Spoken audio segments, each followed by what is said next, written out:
I think one of the elements that we often see is quite important engagement by the civil society. And when it comes to gender equality, I think women's organizations are quite key. In some countries, it can also be the involvement of faith-based organizations.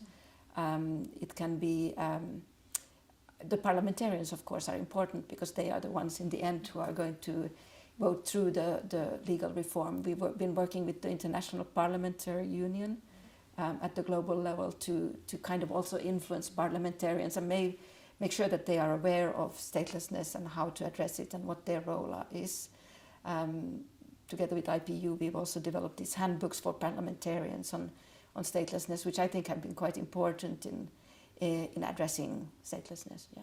One thing that we found also very useful is where countries develop actually national action plans to develop to end statelessness. I think that's a really important step because it helps to kind of bring other partners and stakeholders on board.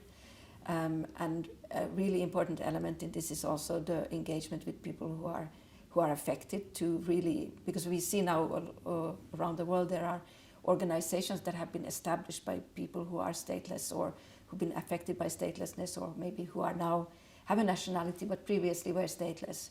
So as UNHCR and also at the country level, we really encourage people to work with these organizations because they know firsthand how they are affected and how these issues can be addressed.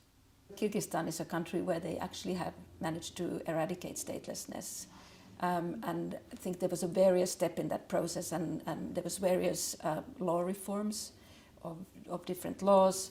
There was also the mapping and the survey of who are the people who are affected.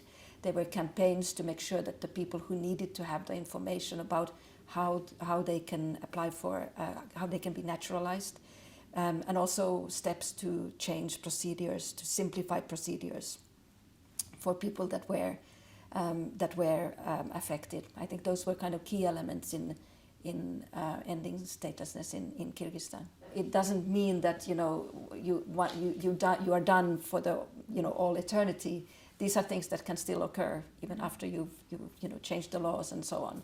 There might always be somebody who kind of falls between the cracks or so on.